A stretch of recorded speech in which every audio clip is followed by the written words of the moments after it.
Law of cosines. Yay. So, to kind of get going on this section, what I want you to do is I want you to set up and solve this triangle using the law of sines. Yeah, you should be running into a problem real quickly, right? You don't have an angle and opposite side pair. This is one of those side angle side problems. And a side angle side problem is exactly what the law of cosines is tailor-made for. So I'm going to give you 3 different variations on the law of cosines. I'll show you the first 2, then ask you to finish the third one. So one variation would be this. C squared equals a squared plus b squared minus 2ab cosine of gamma. So part of it looks familiar, right? What does part of it look like? Part of it looks like the Pythagorean theorem. Now the Pythagorean theorem applies to what kind of triangles? Right triangles, which means that you'd have a 90-degree angle here. What's the cosine of 90 degrees? 0. So this whole term disappears if you actually have a right triangle. So it's just a generalized version of the Pythagorean theorem. Let's try a different version. B squared equals a squared plus c squared minus 2ac. Cosine of which angle do you think? Beta. Cosine of beta. And what I want you to get and understand is kind of the general pattern here, because what you have in your problem, what you're going to have to calculate are going to vary, and you're going to need one version or the other of this. So see if you can't finish this off for the last one, a squared. Figure out what you square over here. Figure out these two. Figure out that one. See if you can't fill that in.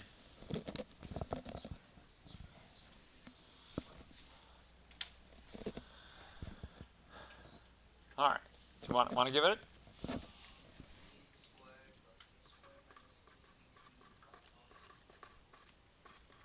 Perfect. All right, so what's the general pattern? Well, these two are going to be whatever's not this one. And then it's going to be 2 this times this, cosine of the angle opposite this side. So there's your law of cosines. How is that going to apply here? Well, what side should I solve for, or what should I solve for in particular here? Now let's find what b is, right? Because if I know b, then I can use the law of sines to finish up the rest. You can actually do it with the law of cosines too, but law of sines is probably going to be a little bit easier. So like I said at the end of section 4.2, we're going to get some more practice with the law of sines. This is going to fill in as b squared equals a squared plus c squared. So 2 squared plus 1 squared minus 2 times 2 times 1 times a cosine of 10 degrees. Well, let's calculate that. So that's b squared equals 4 plus 1 is 5 minus 4 times a cosine of 10 degrees. And that's something we'll get off our calculator.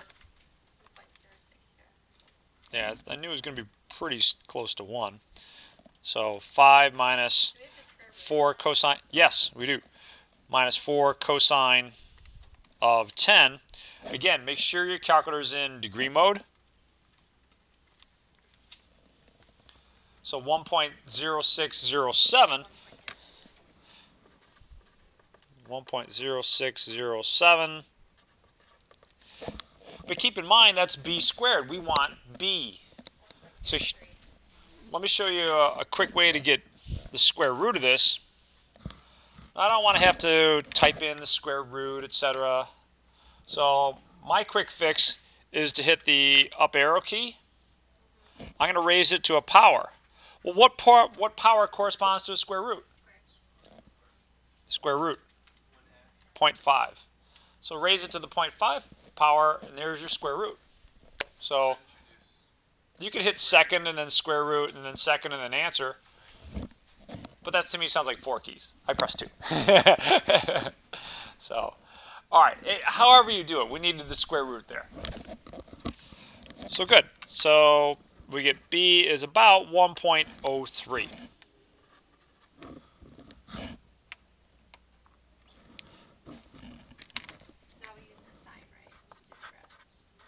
Well, we'll use the sine to find one of these, and the other one we'll get because the angles total up to 180. So now that I have an angle and opposite pair, look, you can use the law of cosines again. The law of cosines gets, I don't know, kind of long, tedious. So if it were me solving this on a test, I'd be using the law of sines with this side and angle opposite it pair.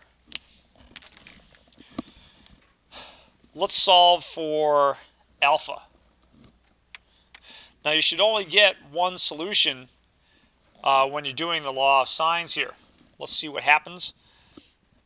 So I'll get sine of 10 divided by 1.03 equals sine of alpha over 2. So we'll cross multiply here. Well, actually, just multiply by 2.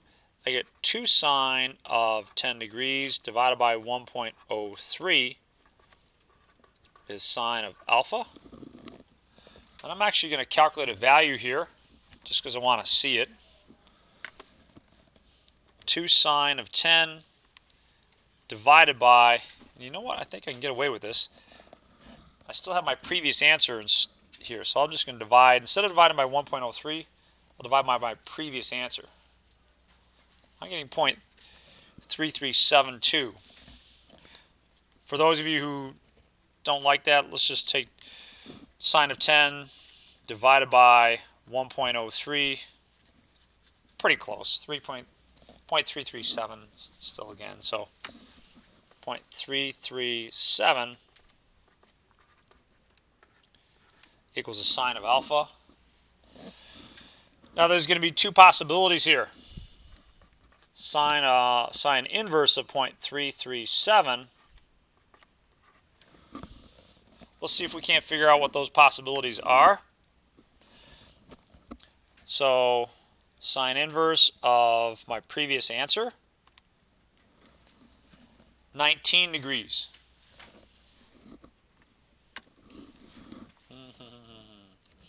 So 19.705, or 180 minus that, 180 minus 19.7,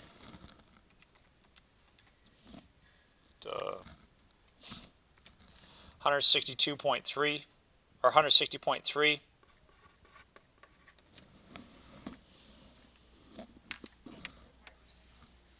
Actually, both of them work. So we're going to have to dig a little deeper to figure out which of these angles we actually want. Because really, in the end, only one of them is going to work.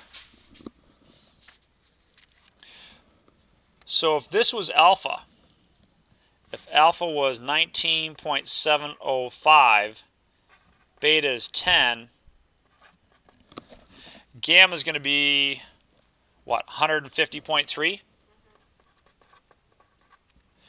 The other possibility is alpha is 160.3, beta is 10, that leaves gamma is going to be 9.7. So I went through those kind of fast. Let me pause and let you catch up a little bit. Good question. It can't be either or.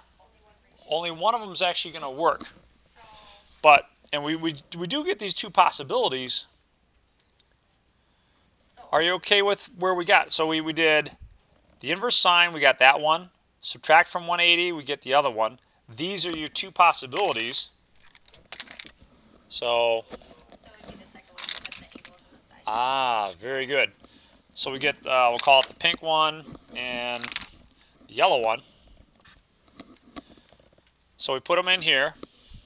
We get some triangles or some possible angle side or angle pairs. But when you look at it here, one of these lines up and one of them doesn't.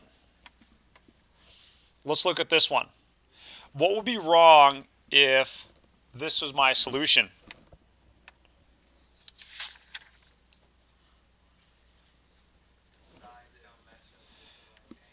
Yeah, exactly. You've got the largest angle opposite the smallest side, right? So, bummer.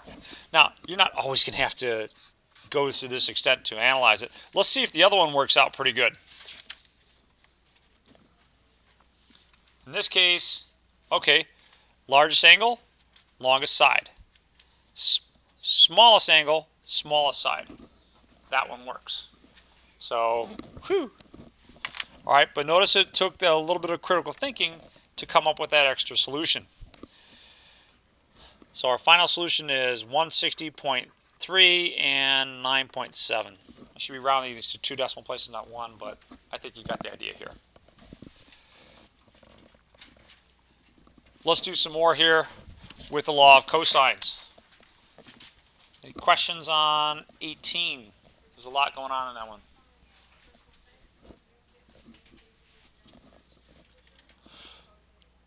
Good question. With your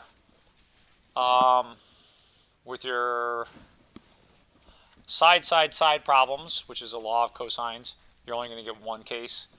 And with your side angle sides, again, you should only get one case. So with the law of cosines, you're only going to get one case.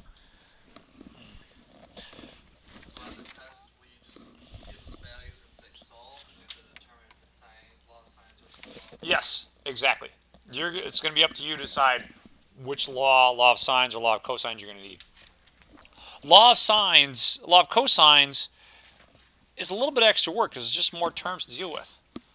But, in the right triangle, in the right circumstance, sometimes it's better because, properties of the inverse cosine mean you really only have one solution to deal with. So, it's a little bit of a choice up to you. But generally speaking, for myself, I use the law of cosines when I have to. It's not the thing that I run to first. All right, good questions. Let's move down to problem number 24.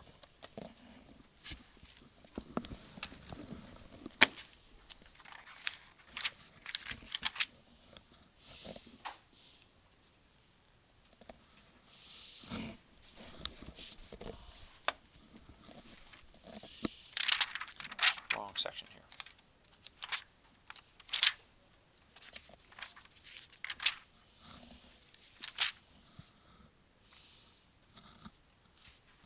Okay, sorry about that. So A is 3, C is 2, B is 90.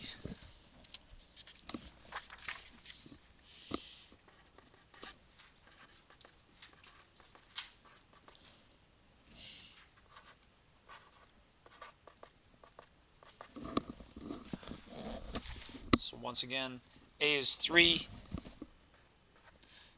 C is 2, and beta is 90.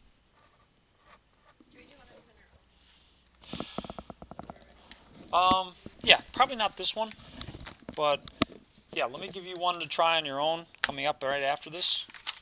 So yeah, definitely do one on your own. Now realistically, I'm not sure that I would do this one with the law of cosines. It's because of this. What's special about this triangle? It's a right triangle. And only with right triangles, you can use the stuff from section 4.1. So if I've got a right triangle, then you could use sine is opposite over hypotenuse, cosine is adjacent over hypotenuse, and tangent is opposite over adjacent. But let's just use this to practice the law of cosines anyways. So there's your right angle. Side C is 2, side A is 3. Okay, so you could get this right away, right? B would be the square root of 13. from the Pythagorean theorem. But let's employ the law of cosines. If you're trying to solve for b, it's going to be a squared plus c squared minus 2ac cosine of 90. Actually, well, cosine of beta, but in this case it is 90.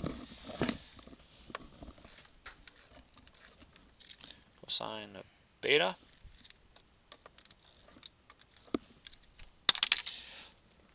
So b squared equals 3 squared plus 2 squared minus 2 times 3 times 2 times cosine of 90.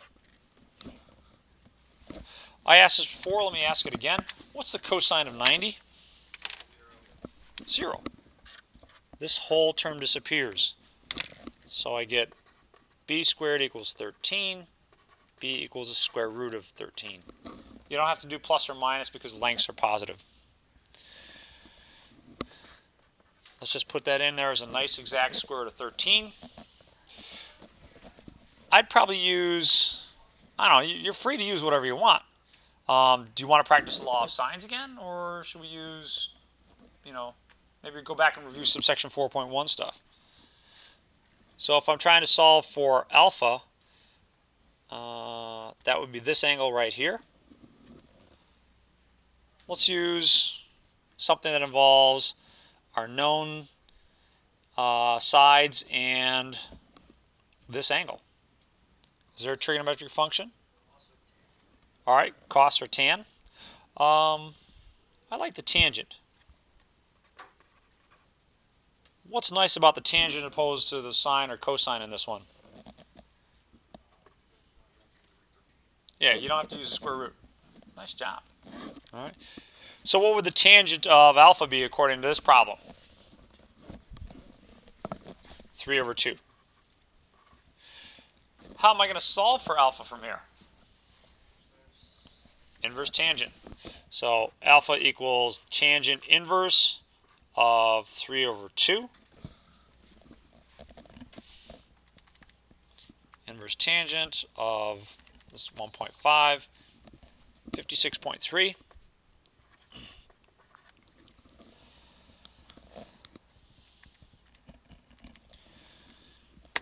So let's take 180 minus our previous answer, minus 90. 33.7. Yeah. 33.69 through 33.7.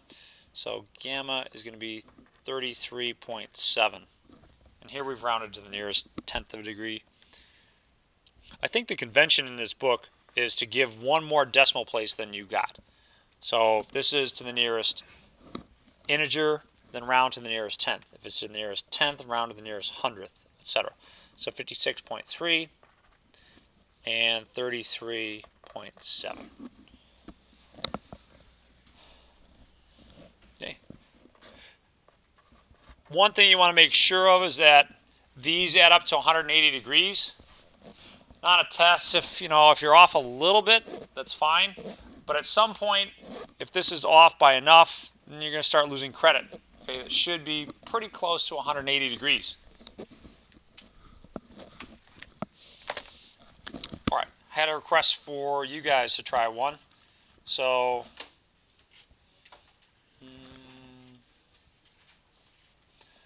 why don't you give problem number 20 a try? So let me write that down for us here. A, B, and C, alpha, beta, and gamma. A was 6, B was 4, and gamma is going to be 60 degrees.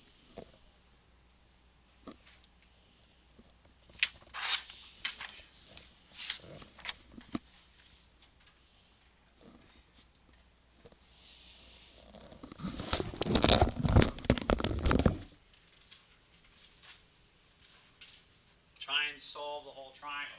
Try and figure out what alpha, beta, and C are equal to.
Yeah, what?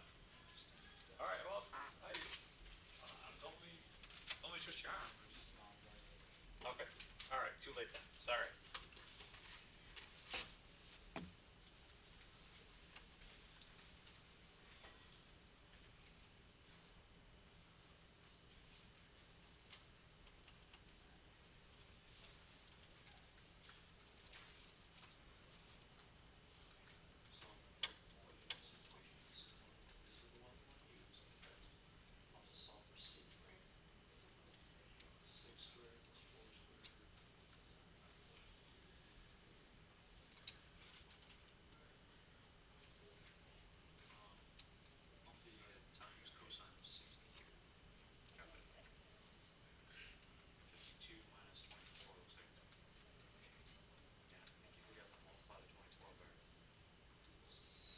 Oh, it's 48. Oh, okay. I see. Never mind.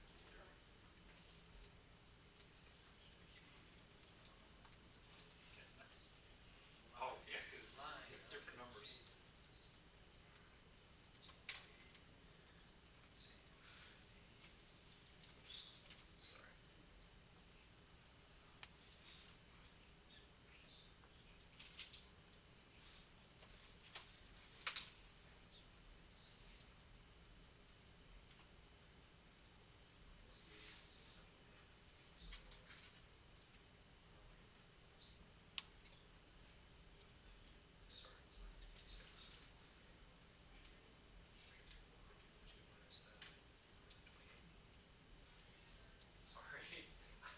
Don't mean to be the bearer of bad news.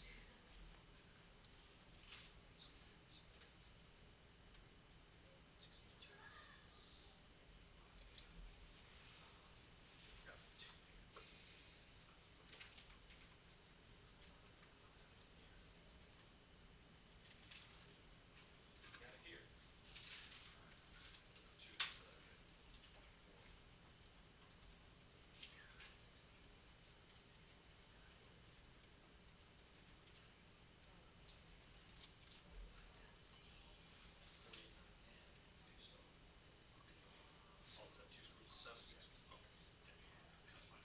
So square root of 28. It doesn't matter.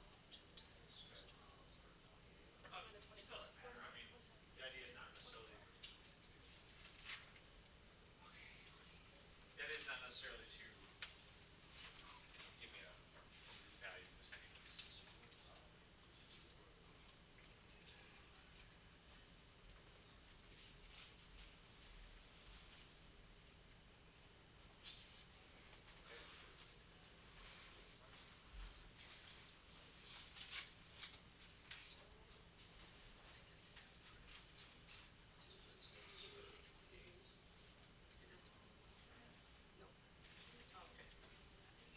Yeah.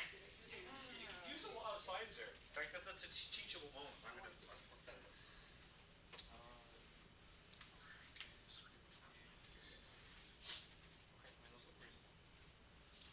Does it pass? Let's see. 6, largest, smallest. It looks okay from that standpoint. That's what I thought, but I think I must have missed something. Something feels wrong? Yeah. Okay. Yeah, those are good.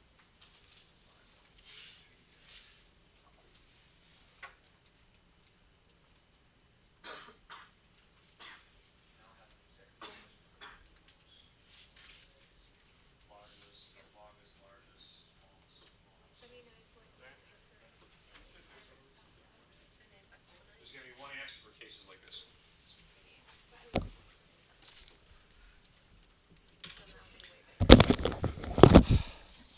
Okay, so let's see here. We should be using c squared equals a squared plus b squared minus 2ab cosine gamma. In this case, it's going to be 6 squared plus 4 squared minus 2 times 6 times 4 times a cosine of 60. So the nice thing for us is that cosine of 60 is a friendly angle, or it's just 1/2. So I'll end up with 52 minus 24 is going to be 28. So C is the square root of 28. Square root of 28. Great. Now from here, look, you could actually solve for gamma or for alpha or beta with the law of cosines. It's a lot of work. We're going to do that with our side case. If we're up to me, I'd probably use the law of sines at this point. You've got an angle and opposite side pair. So you can use that to find, let's go for A, because this is the largest side, and I should get the largest angle. So it's going to be sine of 60 divided by square root of 28 equals the sine of alpha divided by 6. So multiply both sides by 6, sine of 60 over the square root of 28. Let's get a nice numerical value for that. And it's fine if you break that down into decimals. Yeah, I'm just going to write it as decimal here. Oh, yeah, if you want to do it earlier, that's fine too. So 6 sine of 60 divided by 28 to the 0.5 power, square root of 28 in other words, 0.9819, etc. 0.9819. Yeah, and so we want the inverse sine. So if I do the inverse sine of my previous answer, then I get 79.1, or 180 minus that, 180 minus my previous answer, gives me another possibility of 100. Point, let's see, 0.9, call it. How do these line up? Well, let's see, we want to have the largest. Is this another one we're going to have to think on? That one, you'd have either one of those would work. Yeah, either one of these would work. But if I did 100 here, then that would definitely be the smallest. If I did 79 here, 79, yeah, that would still be the smallest. Wow. I should only have one solution here, though. B and C. Not B and C. Oh. Should have done beta instead of alpha. Should I have done beta instead of alpha? Then you would have gotten 49.09 or 130.96, and then 130.96 is too big, so that only gives you one solution. Okay, let's try that. So sine of 60 over square root of 28 equals sine of beta over 4. So 4 sine of 60 over root 28 equals sine of beta. 0.65. So that's sine of beta. Inverse sine of that, let me do that on my calculator. So 4 sine 60 divided by square root of 28. So you're right, 0.65, thank you. Let's do the inverse sine of that. Second sine, second answer. I get 40 degrees, or 180 minus my previous answer gives me 139. So that's kind of nice.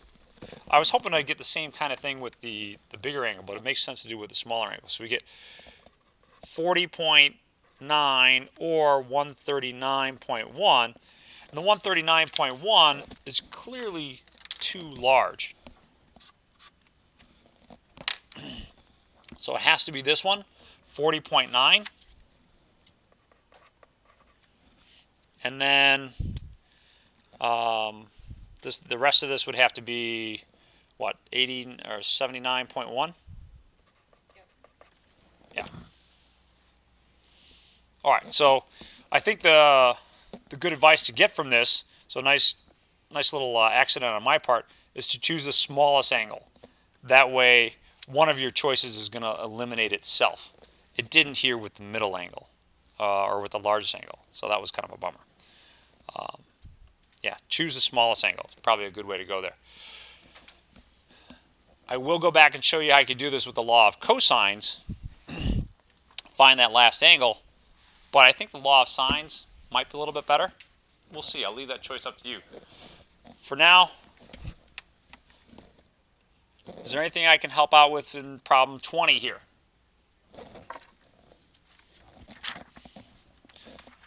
So we solve for side C with the law of cosines. And then let's ignore this one. Take the smallest side and use the law of sines. That's going to give you two possibilities. One of those possibilities eliminated itself because the angle was just too big. Now, if you want to avoid some of this, if you're like, you know what, boy, this two angle, two solution stuff, that's just too much for me. You can. We can use the law of cosines to solve for some of these unknowns here, for alpha, beta, or gamma, depending on which one we're missing. So after we solved for side C, let's go back and see if we can't solve for one of our unknown angles. So let's see. Let's pick up the problem at this point. A is 6, B is 4, C is the square root of 28. Alpha and beta were unknown, and gamma was given as 60 degrees. So if I want to get one more angle, and I don't like dealing with the law of sines because you have to fuss around with those cases, then let's just pick a version of the law of cosines that involves, say, alpha. So what would that be? That would be a squared equals b squared plus c squared minus 2bc cosine alpha.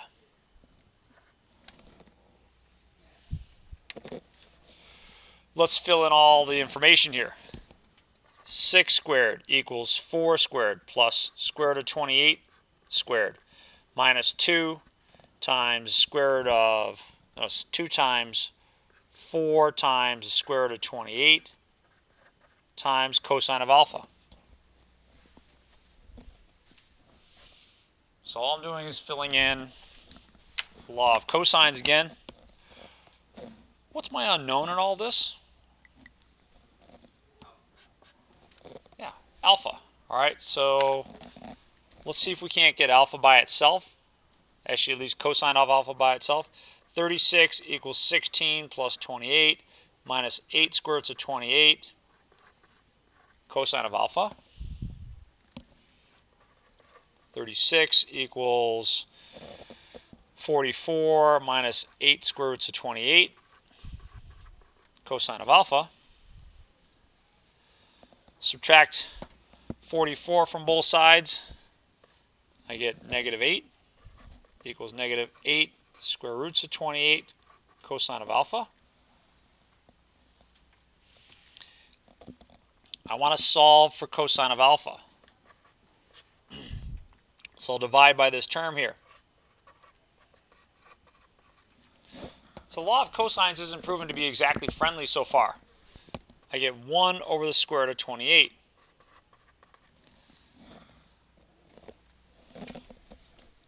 Boy, how do I solve here? Inverse cosine. So cosine inverse of 1 over the square root of 28 will equal alpha. The nice thing is that with the inverse cosine, you're not going to get two cases, ever. You're just going to get one case. So if I do the inverse cosine of 1 divided by 28 to the 0.5 power, 79.1. You don't have to worry about two possible cases. The other possible case would really be in the fourth quadrant. And that fourth quadrant angle would be way too big for a triangle. So that's the nice thing about the law of cosines, is that there's really only one case. So it's up to you. How do you want to do these? You want to do it with the law of cosines? It's more work, but you only have one case. If you do it with the law of sines, and you're not lucky or wise in your choice, then you might end up having to solve two cases. So that choice is yours.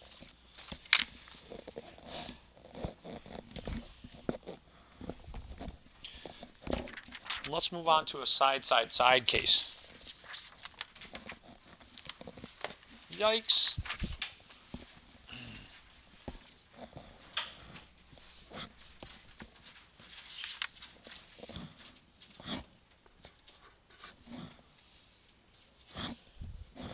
No, not problem 46. Let's do problem 30.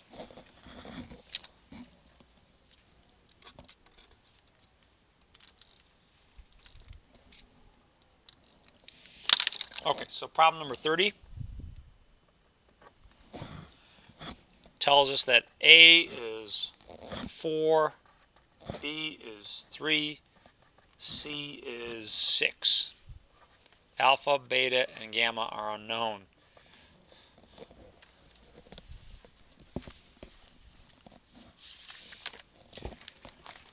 So I think earlier we had a question about being able to solve if we knew all three angles. Well, we can't solve if we know all three angles. But Brenda, I think this is your question.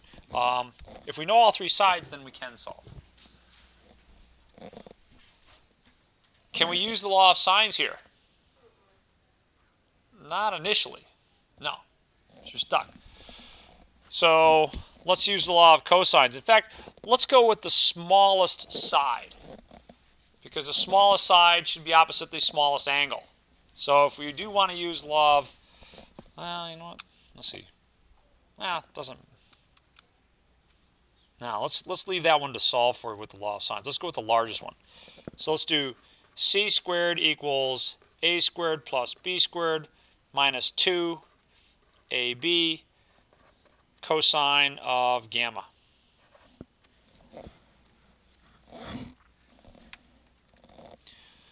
So that's going to be c squared is 6 squared equals 4 squared plus 3 squared minus 2 times 3 times, 2 times 4 times 3 times the cosine of gamma. Just a little bit of grunge work here.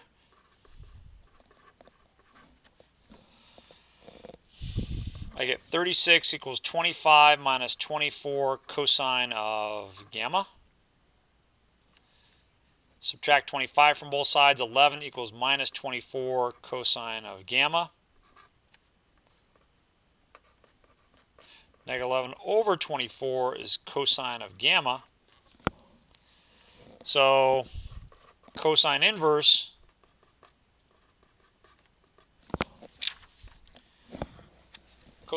of negative 11 over 24 is going to give you your one and only choice for gamma.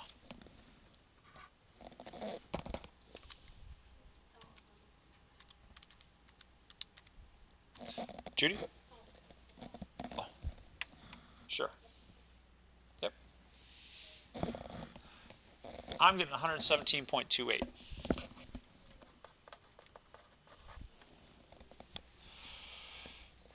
Now, the question is, how do you want to go after beta? Do you want to use the law of sines or the law of cosines? Law of cosines? Probably not a bad idea to practice law of cosines at least one more time. All right, so fill in the law of cosines that allows you to solve for beta.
So let's see, if we're going to fill this in for beta, then I want to use b squared equals a squared plus, did I say alpha? Beta. Okay, all right, that's what I thought. B squared equals a squared plus c squared minus 2ac cosine beta, which is going to be not b squared. How about 3 squared equals 4 squared plus 6 squared minus 2 times 4 times 6 cosine beta. So 9 equals 16 plus 36 is 52 minus 48 cosine beta. Subtract 52, I get negative 43 equals negative 48 cosine beta. Divide both sides by negative 48. 43 over 48 equals cosine of beta. So beta equals the inverse cosine of 43 over 48. So let's see what we get when we do the inverse cosine of 43 over 48.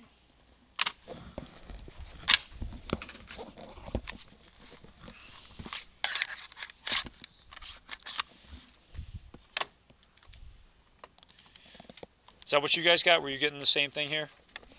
All right, good. So cosine inverse, oops, got a new calculator, got to put this in degrees. All right, so back in degrees. Cosine inverse of 43 divided by 48, 26.38. Yay, 26.38. The last one, should we get that with the law of sines? No, no. All right, you could, but really you should get that by virtue of the fact that this is going to add up to 180. So 36.34. Great.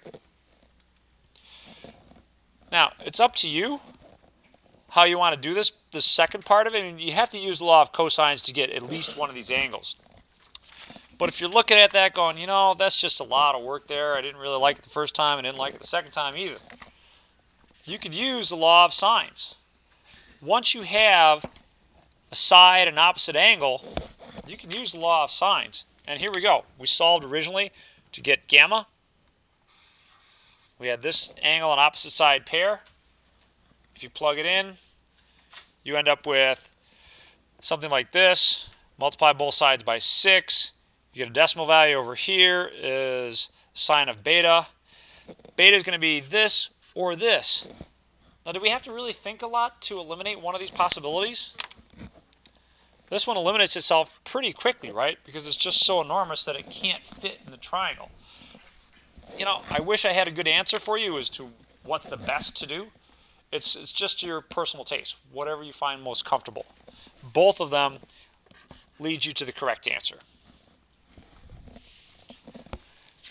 Do you want to practice another side problem, or are you good on those? So we kind of done it twice, but if you'd like to do another side problem, I'm game. Yes, sir.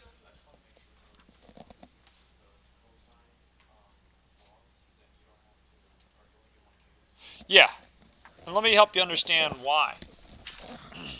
Cosine is which coordinate on the unit circle? It's the x coordinate, right? So if we draw a unit circle, something like this, and I'm just drawing half of it. Now I'm told that the x coordinate in, let's see, in this one is negative 11 over 20, yeah, it's not, let's do this one. 43 over 48. So 43 divided by 48 gives me a decimal value of about 0.895. So the x value is about 0.895. About right there, maybe. So where could I get an angle? I could get one up here.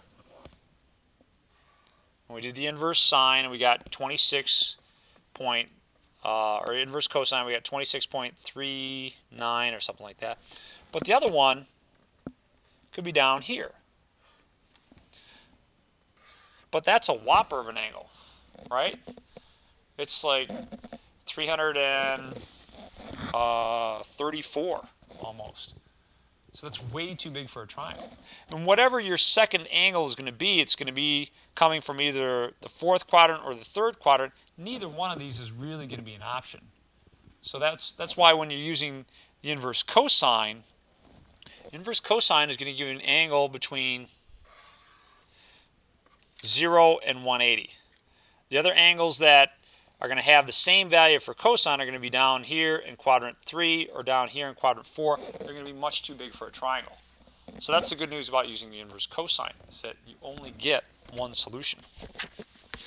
You don't have to worry about, the other case. Okay, let me give you some homework.